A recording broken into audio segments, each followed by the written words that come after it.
Welcome, folks. This is Inside the Leader's Mind, where what's in the way becomes the way. I'm your host, David Susan. And today, they say leadership is an art, but my guest today has proven it's also a rigorous science. Dr. Shonna Waters is an organizational psychologist who has done everything from designing high stakes assessment systems for the military to helping scale a unicorn startup by 50 times. She's currently the CEO of Fractional Insights, where she focuses on performance engineering, redesigning the very way we manage and measure work. She argues that while AI is a massive disruptor, it won't be the last, and organizations must build the adaptive capacity to survive whatever comes next.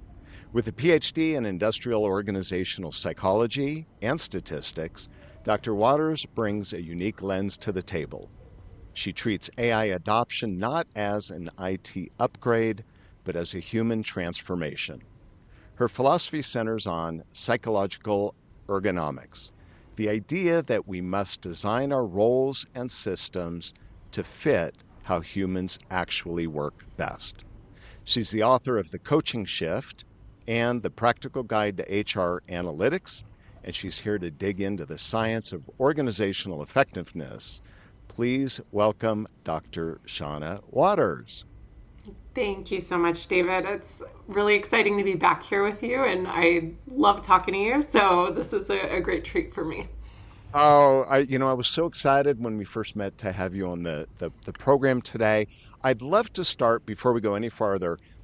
For someone who's listening and they've never heard the term or they don't know what an organizational psychologist is, can you explain what that is? Absolutely. So psychology is the science of understanding, predicting, and manipulating behavior. We do that at work. So really what organizational psychologists do is we try to understand people deeply, work, the work that we need people to do, and the context, and try to optimize the combination of those three things.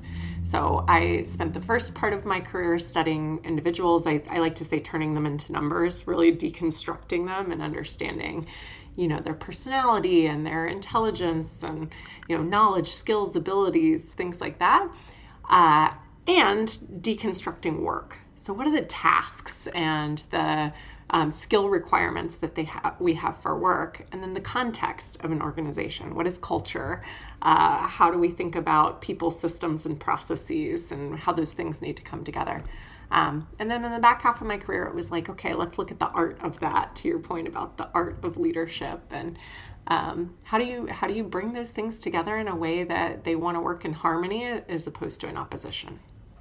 And so when it does come into harmony versus opposition, what is the ultimate goal that we're trying to achieve? Because some people will say, and it depends on who you talk to. Some people say, no, it's all about sales. It's all about widgets. It's all about manufacturing. It's all about blah, blah, blah.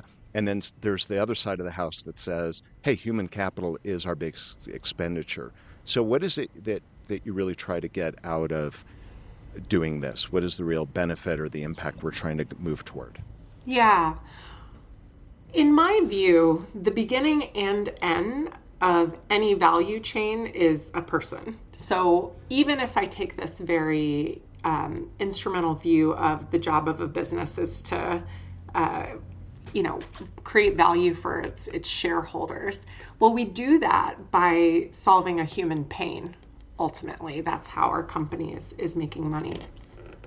And so by understanding deeply the people, and that really from the internal side, the employees, that too is understanding the pain that employees are experiencing, what motivates them, what makes them want to give discretionary effort to help you achieve or solve the pain for your customer. There's a human in that entire loop. And so a lot of our work is really trying to understand the 360 view of that and bringing it all into alignment.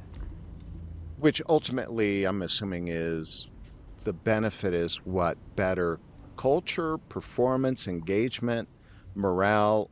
all of the above? What are we shooting? What are we Yeah, really trying to achieve? it's all of the above. I mean, really for us, it's about helping organizations and individuals thrive. And our philosophy that's backed by a lot of data and research is that those two things are mutually reinforcing. I think often we think that there's this trade-off to be made that, if I want a profitable business, I need to squeeze the employees to make that possible.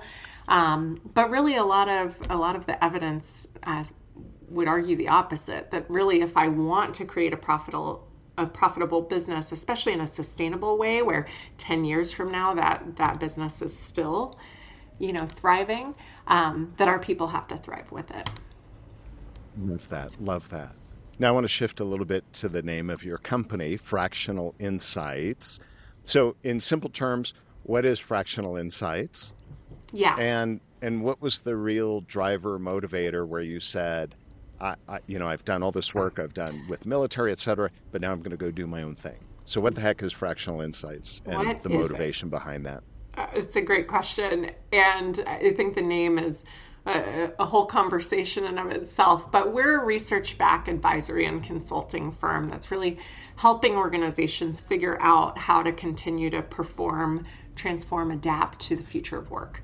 So we do that by bringing to bear uh, decades of organizational psychology and science, and really using this data and evidence based approach to help people understand how to really continue to succeed through change. And this is not change, I think, in the past where we've thought about, change management as like a project that we're going to do it and then we're going to be able to move on with our lives. I think we all know that even if we were to just look at AI, this is an emergent technology that is going to be in constant evolution. And so how do we keep up with that as individuals and as organizations? So that's really what we're trying to help with.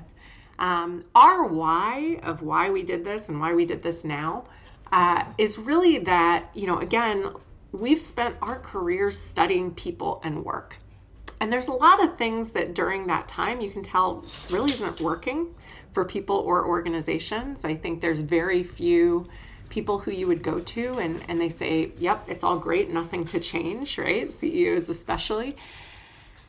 And some of these things that we have felt we just have to live with, or like they're the physics of what it's like to work, we have an opportunity to change right now, right? AI is coming onto the scene and it is forcing us or allowing us to reconsider all the fundamentals of what is work, where does it get done, by whom or what, even why. And we stand at a crossroads in that, right? This is an incredibly powerful general purpose technology that we can use to scale and accelerate everything that exists today. So if there's a problem, we can make it broader and faster than ever before.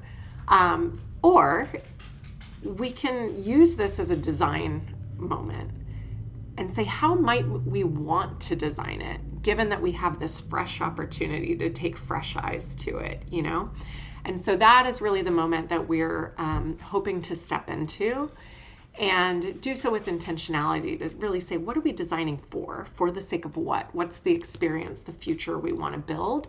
And that's both from the organizational lens and in terms of, what does success look like for us and how do we do that better? But also for individuals, like what's your experience of work that you want to have and how do we use this moment to create more of that?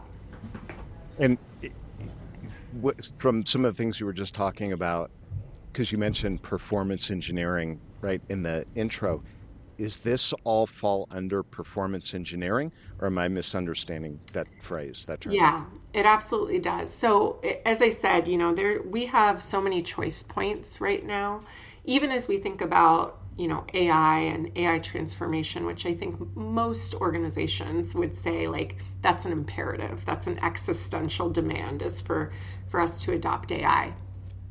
That's fine.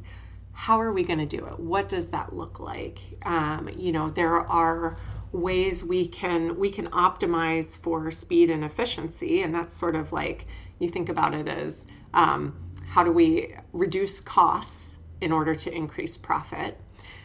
But another way that we can look at things is by actually taking this view of abundance and of how do we use AI for innovation and to create new things and new solutions that weren't possible, to augment the human experience in positive ways, to reach new markets, things like that. And that's a different way. And we get to a different place depending on the choices we make down that path. And so, I think that what this is really about is engineering performance in a way that starts with what is performance to us? What do we mean? And then saying, okay, given that, how do we use the technology in a way that helps us get there versus what some of the alternatives might be? And the same for all the other things in our, design choices in our systems. Think about, the old adage, you show me the incentives, I'll show you the behavior you're going to get. And that's true with whether we're talking about compensation or social consequences of things, right? So there's all these things in our environment that we often just kind of take for granted or let happen. And so performance engineering is about whether it's AI or your performance management system coming in and saying, okay, let's really look at where you want to go and how do we create the environment for that to be the path of least resistance. And to optimize what we're doing and get the results we're really trying to achieve. Exactly. Right? Exactly. So if a leader, let's say a leader comes to you, what is the problem in their mind that they're really trying to solve, even if they maybe don't say it that way? Yeah. So usually when leaders come to us, the acute pain or the symptom that's showing up is something like lagging, sales metrics or a stalled transformation. Or it might even be something on the human capital side, like high turnover or low engagement or things like that. So those are usually, symptoms that are coming up in the business or coming up in their people experience. And what they're really trying to solve for in that is I have a strategy that I'm really happy with. And my frustration comes from the gap between that strategy and the results I'm seeing, right? So how do I create the bridge between the strategy and what execution looks like? And every business problem is a people problem, at least today, like maybe 5 years from now, 10 years from now, we might have a different answer for that. But really what we're trying to figure out is like, how do I get the people to do what I want them to do? That's often the thing that they're not. And are they saying. usually are they aware that that is it, or is it they're focused on the symptom and they're just saying, hey, this is a problem, we need it fixed? And do they ever think that the solution is over here, but really it's a people problem? Do they see that connection when they come to you? Or is that kind of what you do? You open their eyes to that? Yeah, I think we see a mix, I think often the people who are coming to us, like they already believe that, people are part of this equation and that's kind of how they find us out. But where it's the unlock of the aha of, oh, yeah, the people are part of the challenge here. And then how do we resolve that is usually if I'm at, say, a happy hour or a conference or something like that, and I'm talking to or a C-suite leader, for example, who is not in HR. They're often, the ones who are like, oh yeah, like if you ask enough questions, you always get back to, it's behavior change that's really hard. Interesting. So what is it that leaders might be doing today that they think is going to help the performance, but it's actually making it worse? Yeah. Well, I think one thing that's happening today, and this is typical for, tightening macroeconomic conditions or whatever, is people are swinging the pendulum back to kind of strong management is one way to describe it, where I think during COVID, there was a sense that, there was a lot of focus on well-being and employee benefits and whole person kind of orientation. And then coming out of COVID, there's a tightening right? Where people are seeing lagging performance, and it's like, okay, that brings up the natural reaction to try to tighten, control, things like that. And I think it's a totally natural reaction. But if it's not done carefully, you can do that at the expense of things like innovation, things like discretionary effort. It's like you have to be careful of ending up on a different team as your team. And so that is something that I think I'm seeing a lot of these days. And it's showing up in, for example, the force distribution. You remember the old GE rank-and-yank? That's making a massive comeback right now. And there's a lot of reasons why that's a really risky move. So is this that they're focusing more on fixing people versus fixing the environment around the people? Is that really what this is? Yeah, that's a big part of it is fixing people or not fixing them and just giving up on them, sort of saying, Yeah. it's really about the metrics, the numbers, and sort of lacking the curiosity or the patience, the investment to make to say like, okay, let's really uncover what the root cause is, support each other and getting through it and things like that. There's kind of this like, there's always someone better waiting at the door or a technology at the door that is going to solve this problem for me. And so, What's the risk of that? yeah, well, the risk is that it creates a sort of chilling effect in the company where it's not just about the decision you're making today for that person, but what is the level of safety and risk taking that exists in the environment? Because that ends up having a big impact on your ability to continue to sustain and grow, right? Every company to survive over the long haul has to do two things really well. One is to produce, right? And that's about efficiency and, standardization and scale and things like that.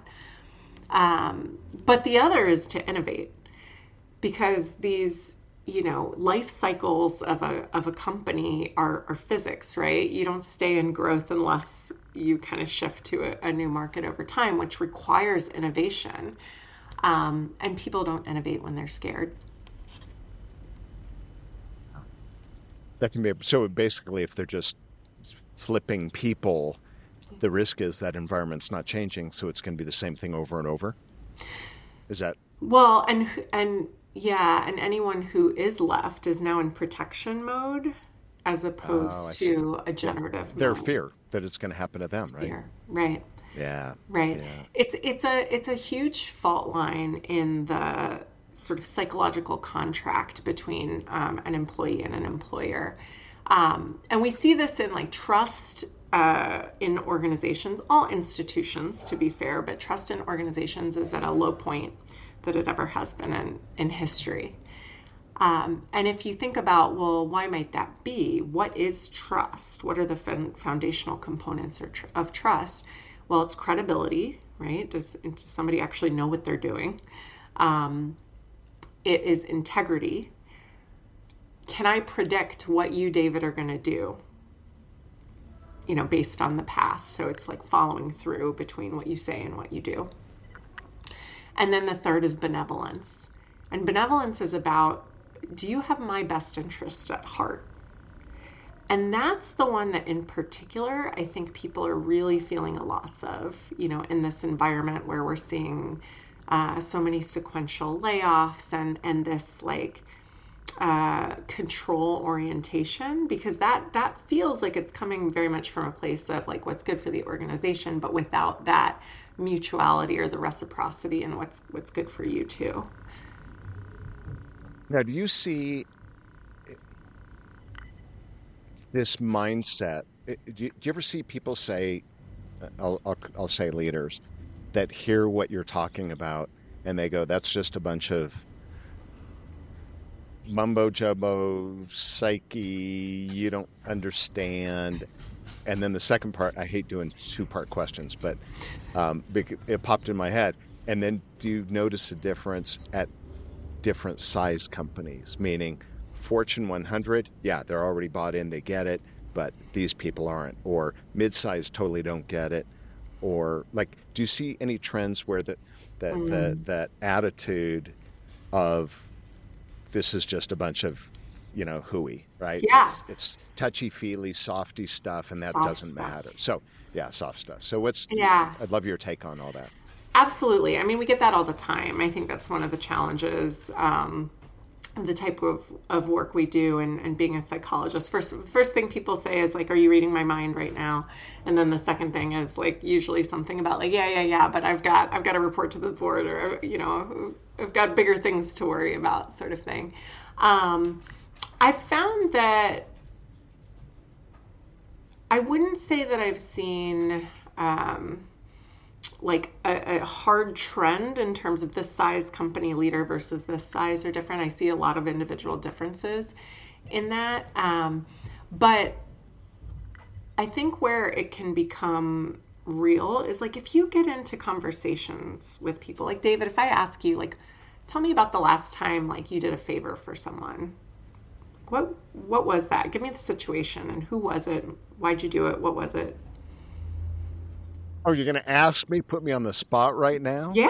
Yeah. Oh This my is reciprocity. gosh. I told you. No. Last time we did a favor, can I cheat and say it was a co-favor with my wife and I for my neighbor who cut his finger, Oh, your neighbor like cut his almost cut finger. it off?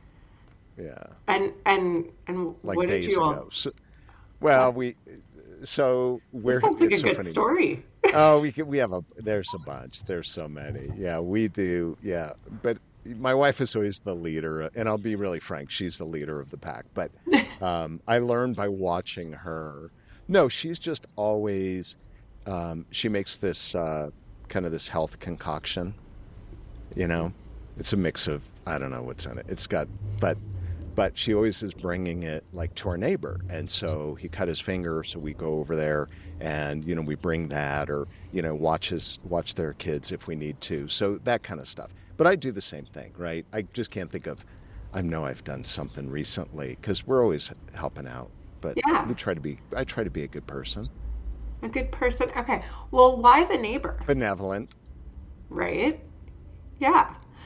But why the neighbor? Like what makes you want to help him? Why I'll take it broader because my wife and I talk about this because I do a lot. I do without boasting. I It's probably the way I was raised Mm. that I help others. Period. Like it's just something in me. I want to be able to help. Now, do I get something out of it? I'm sure that's probably subconsciously yes, but I kind of feel like it's the right thing to do. It's just the thing to do to help others. So I very frequently go out of my way to help others. Usually, oftentimes, because of the type of work I do, it's helping, coaching them. They've got a Mm. problem with a boss, or they have a problem with even a child because I have three kids, and so it's oftentimes um, they'll seek help from me, and I love to do it because it's the reason I do what I do. It's to try to make an impact on others Mm. because I think someone probably either did it for me or didn't do it for me. And it's just my way of paying it forward. So it doesn't matter who it is. I tend to be very helpful um, because I think not enough people are. Yeah. And that's not really a comparison thing. I mean, this is supposed to be interviewing you, but it's so funny. But really, what it is I really like to help people, and I think it just if I can make an impact on one life, that's kind of how I feel, and that's what it Mm. is. So whether it's the neighbor, one of the other neighbors, one of my buddies, or even when I'm doing a keynote, people come up to me, and I've had people crying at the end of my keynote because I touch a chord on there, like, oh my gosh, you made me think about this, and then I'll soothe them somehow or give them some advice or something that might be able to help them in their relationship with their manager, their employee, their family. So it's just all the time. Mm. That was a That's long-winded answer. no, it's a beautiful answer. That was a beautiful answer. And one of the things that you just demonstrated is how important this like making an impact, but not just making an impact, it's impact on what? Like on people. People. And this is one of the things that, I think a lot of different disciplines, definitely psychology and motivational theories, show us is like the pinnacle of meaning and purpose really always comes back to people. Yeah. There's a scholar I like named Martin Ford who calls it thriving with social purpose, right? And so, in a lot of our work, we study these, what are these core human needs? And we refer to them as the universal need triad. Three things: security. We all need security. We need to feel safe. That's both in terms of fairness, but also getting our basic survival needs met. Growth. So am I improving, growing, becoming, a more complete and full version of myself, and can I express that? And then significance, which is like, do I matter? Does my work matter? And when you think about how all those things come to bear and what actually makes us make decisions about how to expend the limited energy, time, resources we have in this world, people are the kind of common motivating thread to that, right? Yeah. And so if I am an enterprise, and first of all, at least today, people are about 70% of my spending is going to people. How do I use those resources to their full optimized percent, right? And it is the relational component of this, right? It's relationships, it's trust. And so if I start to ask you about a particular thing in your life, that becomes like much more believable because we are all experiencing that on a day-to-day basis. I've heard even CEOs and investors who advocate for replacing all the people with the bots. And if you get in conversation with them, what they care about most is the hug they just had with their son or daughter or whatever before, so it's like, I think if we really break it down, like we have a lot of like trappings that make it easy to say like, no, it's about the numbers and it's about the results and whatever. Organizations are not technical systems, they're social systems, and we are a social species. And so if we want to unlock the potential, economic or otherwise, we have to care about the people stuff. I love that. And I wanted to ask you about that social system versus technical. Can you elaborate a little bit more on that? And what does that really mean in real life? Yeah, well, what it means is, first of all, change is hard, right? So change by definition is like leaving something from the past and stepping into an unknown. So what is going to make me want to do that? And all leadership is change. Leading into what? I have to trust that the future is better than the past to be able to do that. And so how do I convince someone to do it? I mean, we need trust in that. That is the social fabric of an organization. And so I think a lot of times, like, especially in our desire to move fast, like we want to engineer out all the messy stuff, all the emotions and all the social dynamics and whatever. But I think if we reframe organizations as a social system, like that's not the noise, that's actually the fuel. Like that is actually the how we get to where we want to go, is because like at the end of the day, we carry information through each other. We inspire and trust, all of that through each other. And that is through relationships. And so, it's not as, even if we look at, I think AI is a great example, although any digital transformation of the past is the same thing. People spend all the money on the technology. And that's not the hard part. The hard part is getting the people to use the technology. Well, why is that hard? Well, because it means you got to get them to do something different, convince them that the future is better than the past, right? Yeah. And so, I think so often we end up like spending the money on the processes and the technology and getting frustrated that we're not getting the outcomes we want. and then realizing like after the fact that like, oh, it's because there's this social fabric and the like, I need to see David, who I respect, doing the thing that he's telling me to do before I trust that it's actually the right move, you know? Like we're making all of our decisions based on what we see other humans doing. Earlier, while you were talking, you talked about root cause. You threw Mm. that word out, and that's a huge thing for me. Most of my work is focused on finding kind of the keystone and getting to the root Yeah. cause, that because that's the real lever. In the work you do, what do you think that root cause of change is that will create change that you're talking about? Yeah. So I mentioned that we talk a lot about these universal needs. And I think that if you ask why enough, you generally get back to some combination of security, growth, and significance. Security being the most primal driver of things. And so the root cause is often that something in our environment is in conflict with those needs. So, for example, I'm going to go back to AI just because it's a conversation I'm in every day. But I want people to use AI. I want people to use this technology. So I'm going to stand up as leader and, explain all the wonderful reasons why this is important. And I'm going to tell them that they're going to get fired if they don't do it and, all of that. And I'm doing that in part because I am trying to trigger their security threat. To really incentivize them to get over this like inertia and change. Well, in reality, what they're thinking is, I implement this thing and all I'm doing is helping you eliminate my job. Mm. You're not going to need me. And oh, by the way, at the same time, like if I can be automated by this thing, like do I matter? Does my work matter? Did it ever matter? Like, am I important to you? Am I just a number on this thing?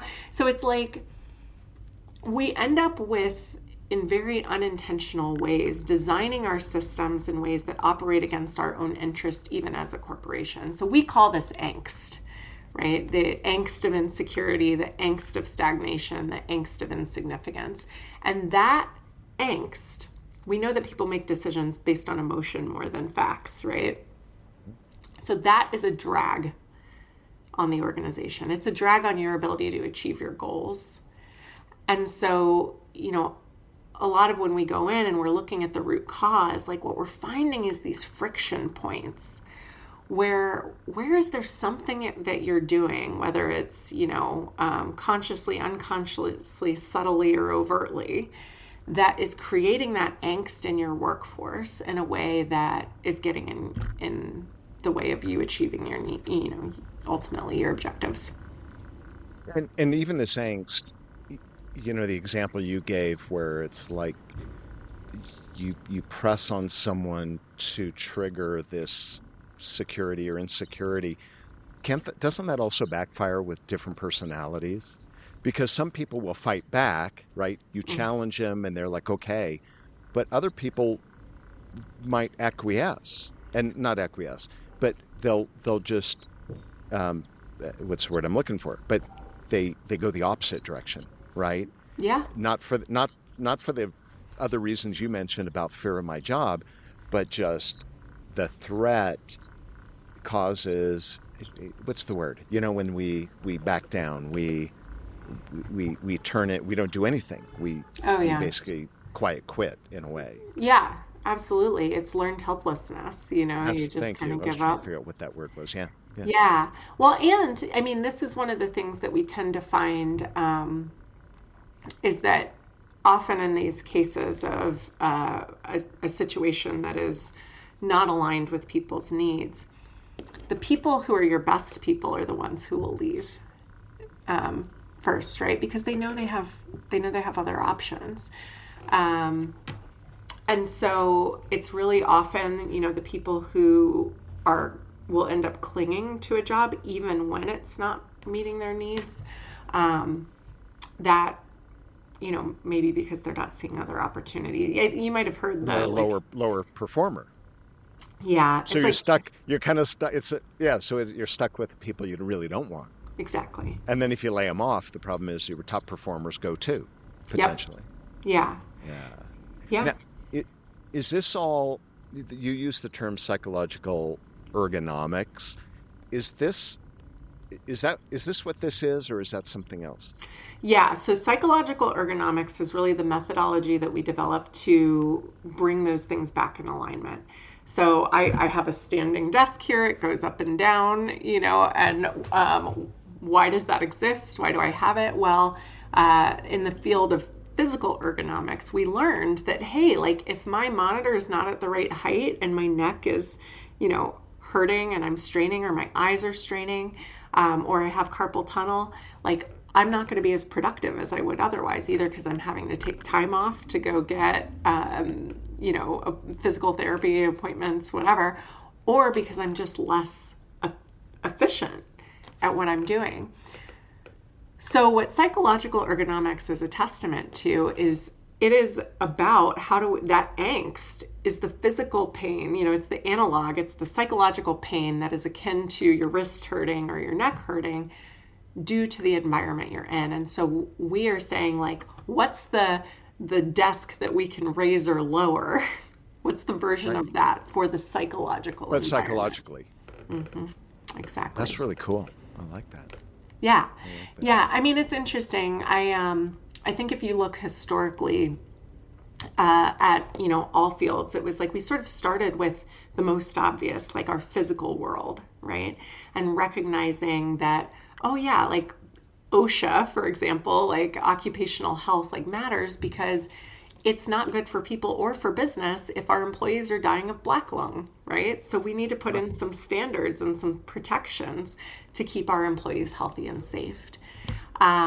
And like, the next rung then becomes like the awareness that our psychology matters too, especially in an era of knowledge work where the largest risks in our environment often are psychological for the types of output that we're trying to generate. So I think that's where we are, is like it's time to, kind of import that same mindset of our physical world into our psychological. That's really cool. I think that's a neat. And you said that's your thing, Yeah, that's right? our thing. That's really cool. Yeah, I love that. That is really cool. thank you. Psychological ergonomics. That's really cool. As I've worked with leaders, I've worked with executives, coached, etc. One thing I've noticed is as they gain more responsibility and power, sometimes they've gotten more disconnected from what's really happening. What do you have an insight on why you think they do that or why that happens? Yeah, so we refer to this as altitude sickness. But it's a phenomenon that I think it's understood that as we raise in power or socioeconomic status, any of these things, like our world gets more curated, right? You have a team of people around you who are making sure that you're getting the answers you want. You're in elite spaces, VIP programs, conference rooms on the other side of the building, different floor, private jets, like think about any of those things. And obviously, like this is, at an upper echelon, but everybody has more power than someone. So as we rise in power, like our perspective changes. We things look different from the plane window than they do on the ground. So that's kind of well understood. What I think is like less well known is that there's also neuroscience that explains some of this, which is that the part of our brains responsible for empathy and our mirror neurons actually get smaller as we rise to power. And right, which is like, okay, so we've got contextual social factors that are causing, influencing this. And then also things that are actually changing in our biology that are making it harder and harder for us to understand the perspective of the people in our stewardship. How does that happen? I think that, again, like in some ways your world's getting bigger, in some ways your world's getting smaller, but there's just more distance, you know? Now, the reality of this is that like we know that people have different perspectives and we design for that in some ways in organizations, and then we end up with cross-functional teams as an example where it's like you can see this part of the elephant, I can see this part of the elephant. We have to come together on that. But we don't often do that as much in terms of hierarchy and power. And so we get more and more and more separation. And if you want to, again, really be able to drive change, especially in this world where things are moving really fast, and we need the people on the edges of the organization to be moving in concert because they find out often before we do a variety of things, we got to figure out ways to bridge that gap, you know? And so like we refer to this as structural empathy. Like if I know that I'm going to have a blind spot around something, I can design for that. Like how do I intentionally, proactively combat this, I guess I would call it a limitation, almost like a deficit that I'm going to have just through the physics of progressing through my career or whatever it might be. How do I not lose touch with the experience of the masses, right? Because nobody wants to do that. Nobody's doing that on purpose. And I think that gives us a choice point, of again, it's about design and intentionality, and, whether it's taking the long way to get your coffee and stopping in to talk to people who maybe aren't in the same meetings you're in, or engaging intentionally in reverse mentoring, or having your board of advisors who, again, are from very different parts of life. Like maybe it's one of my teenagers, right? Getting input from them to say, like, what does this sound like from your perspective? There are things that we can do to mitigate the risk of disconnection. So it's fascinating as I hear this, because if it's happening, it's not as easy as just do it, it sounds like. It's the intentionality and the desire and proactively saying, I want to stay connected. I want to get better. And that might be one of the reasons why it's harder for other people to understand why people are the way they are. Right. Because we're like, why are they like that? Well, because they are. But if they don't look in the mirror, if they don't have a mirror held up to them and say, look, here's the impact that this is having and the impact you could have, if they don't, what I'm hearing is if they don't proactively make an effort and say, this is the scenario, I have to have this intention to reconnect am I hearing this right?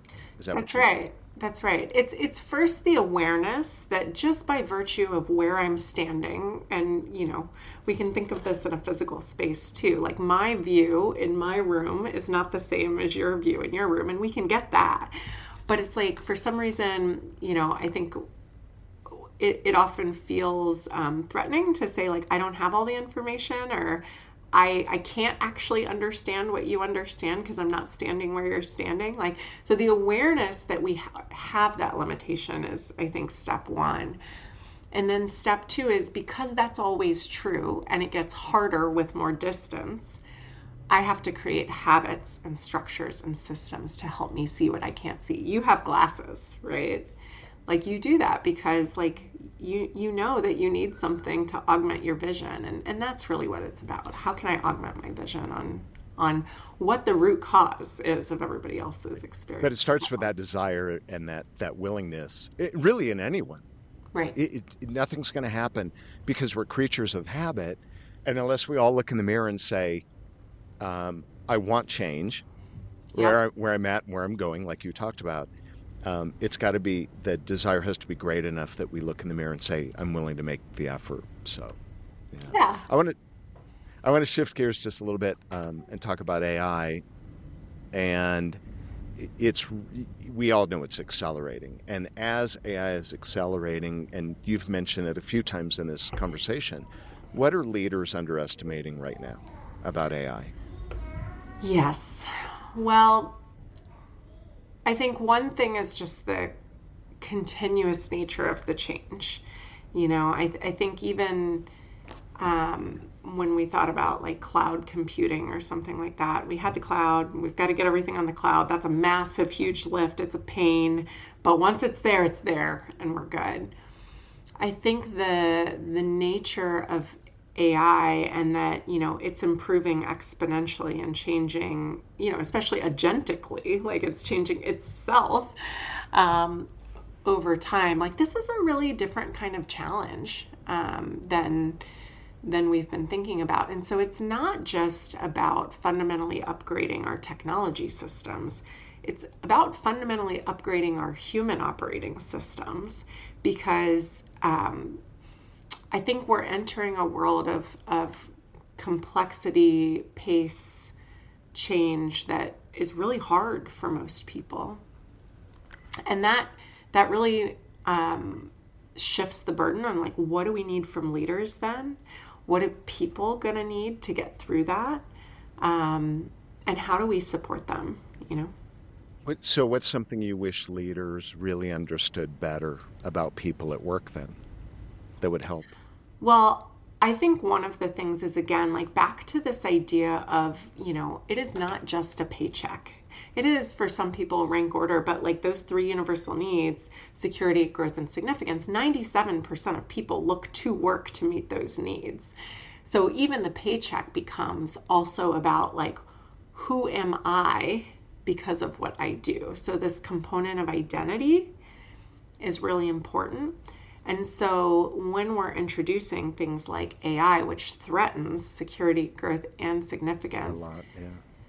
we have to help people not just like start using this tool, but really change how they think about themselves, how they think about identity, how they think about the value that they bring to the organization and ultimately to the world. Because, let's say, well, we'll take CEOs, right? There's research, some of it's been published in Harvard Business Review, that AI can already do like 60+% of a CEO's job better than a human can, right? So we're normally talking about these like entry level jobs and stuff like that, but what is a CEO's job? So much of it is just making decisions. And so if I now know that more than half of my job can be done better by an algorithm, like who am I now? Like, what is the value I bring? And so I think we have to continue to help people say, okay, I am not what I do. I am not the decisions I make in it, right? What I have to now reorient around the value that I produce, regardless of how it's done, and help people think about where do they fit in this value chain and what is it going to look like? Because we can't promise them that it's not going to take their job or it's not going to, right? But what can we promise them? What won't change? How are we going to make these decisions going through? It's like the storytelling and the, really speaking to, again, that, credibility, integrity, and benevolence. Like, do I have your best interest at heart? What is that going to look like, right? Because otherwise, I think people can get really lost. And what shows up as resistance is actually like, just kind of a natural human response. Fascinating. And at the end of the day, we're still humans Mm-hmm. and we're still social creatures Mm-hmm. and we still feed off other energy of people. And I think societally, especially after COVID and COVID out of COVID with social media, we've kind of taken a little dip, in my opinion, where people have moved away. But I think everything that I've ever seen in my life, everything goes through cycles. Yeah. And it eventually things come back where people go, wait, I understand we got technology, it's replacing maybe whatever, but they'll start to realize how important relationships and connection are. And so I think it's just change. I think it's just different, is what Yeah. I think. Yeah. Yeah. I mean, and I think this goes back to maybe what you and I are both arguing, which is that, like, at the end of the day, if at our most basic molecular level, like, we are social species Yeah. and it comes down to each other. Um, I do think that in some way, shape, or form, like, that is what is going to become premiumized, I guess.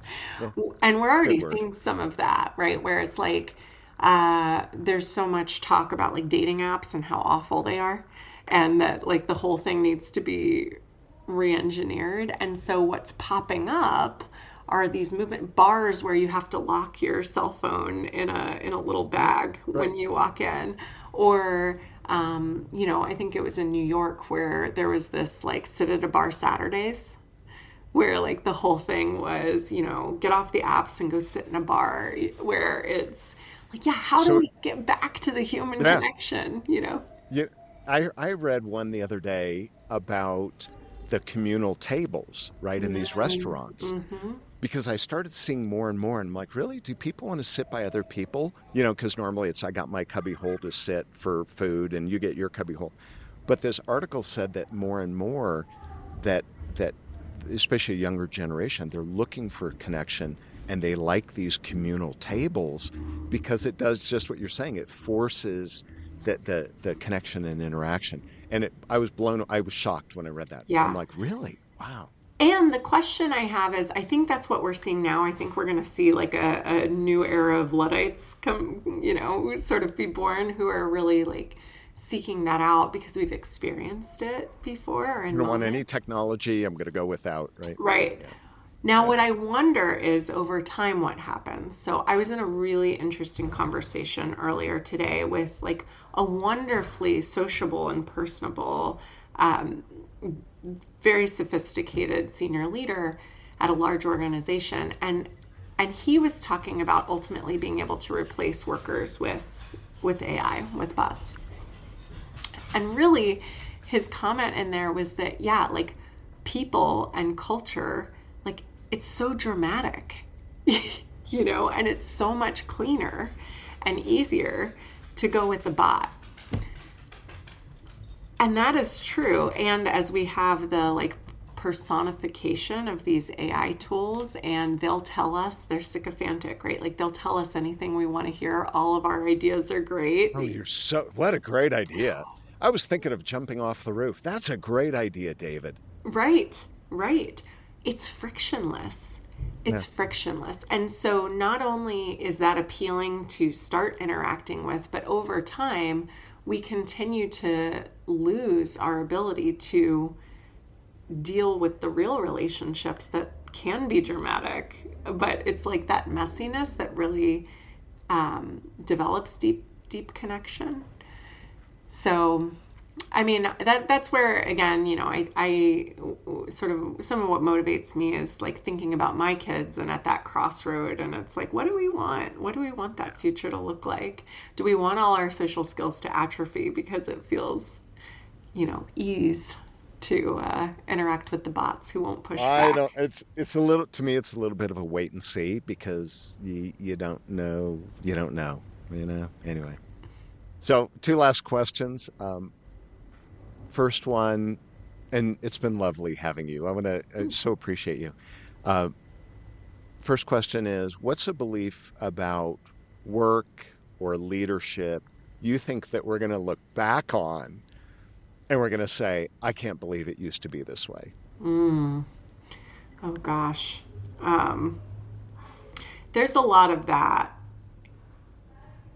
But I think one thing is just this notion of work as this economic transaction. Um, I think right now, if I were to ask you, like, what's the future of work? Like, will we have to work? Will people be working at all? We get a range of answers, but I often hear, like, no, it's going to be optional. Like, work's going to be optional. Are people wired to work? People are like, well, no, if they don't have to work, they won't work.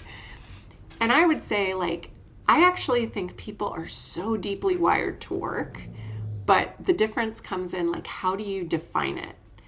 And most people have this idea of like an economic transaction. And I think my definition aligns with more like what you were talking about, what lights you up, which is it is converting energy to create value for myself or others, with an emphasis on the others, right? And through that lens, like if you study people like you, like David, what are you doing in your spare time? Like you don't have to go help people, you don't have to go coach, mentor, all those things, but you're doing it. I think most often you look at the people who don't have to work and they are engaging in some kind of value creation for themselves It's or true. others, Yeah. right? So I think some of it is like we've somehow slipped into this world where we it feels like work is the enemy, and it is something that takes us away from the things we want to be doing. And I think we're going to look back at that and be like, wow, like why did we do that to ourselves? Be, because work can be like the ultimate expression of our passions and our gifts to the world, and I think what brings us joy. Love that. That's so cool. All right, last question for our day today, and that is comes from basically when I was a kid. People have heard this if they've heard the podcast, but I want to make sure if you this is the first time you've heard it, the context. When I was a kid, I remember when my aunts, uncles, family, whatever, they would ask me a question. Oh, how's school? Fine. How are your grades? Fine.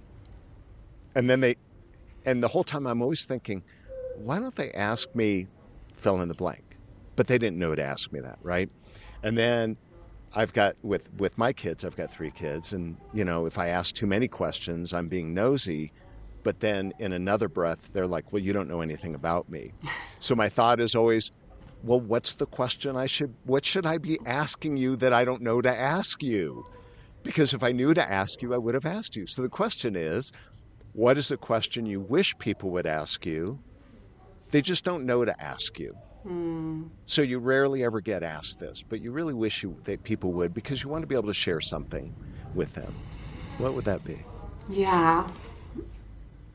Um, I think this is such a good question. Like the question about the question is always like the dialed in, right? Um, I think that maybe the question that I don't get asked that would be meaningful is, why am I so hopeful and uh, kind of convicted about this change, right? Because so many people I talk to are like, you know, you're trying to solve these like big societal complex systems things or whatever. Like, what about just like in your neighborhood, a thing that, right? Like, wouldn't that be easier? Um, but I think for me, I mentioned coal mining earlier, and that's a very meaningful context for me because my grandfather died of black lung. He was a coal miner in Appalachia, and the whole community died of black lung. And so it was this community of widows, and that is, kind of the context that my mom grew up in. Her mom was only a 4th grade graduate. Her dad was a 7th grade graduate. They lived in extreme poverty, all of these things. She and all of her brothers got out of that situation through the military, which gave them the pathway to see the world and, get college educated and things like that. My mom had to leave the military 1 year short of her college degree because at that time a woman could not get married and stay in the military, and she and my father fell in love. One generation later, I'm a woman with a PhD who has been working in corporate America in executive roles. And I think about that amount of change in just three generations, right? Where like elementary school education, physical risks. How did we get that solved? OSHA, right? It was those regulations and society saying this is not okay. And then my mom, like, how did we get to now, there's dual career military professionals and women in the military and all of these things. Well, that was, the civil rights movements. to now me, and to see us sliding back is I know that we can do better because I've seen it done before. And I want my girls to still have something better than what I had. So that's probably what it would be. Love it. I love it. That's fantastic. If people want to stay in touch with you, they want to learn more, what Yeah. is the best way for them to reach out? Well, please find me on LinkedIn, Shonna Waters on LinkedIn, and Fractional Insights as well. On there, we stay pretty active. Have a Substack for Fractional Insights, and those are probably the best ways. But also, reach out anytime via email, Shonna at fractionalinsights.ai. And I'll make sure I have the links in the show notes couldn't, if you missed any of that. So, well, Shauna, thank you so much for being with me. Such a pleasure. You're so charming, and I appreciate it. And your insights, and I'm such a fan, so I appreciate it. Thank you so much, David. And I am a fan of yours as well. It was great You're sweet. All right. Well, folks, that is Inside the Leader's Mind. I'm David Susan. If you've enjoyed this, please share it, subscribe, let other people know. We appreciate you. Until next time, thank you so much, folks. Thank you. Goodbye.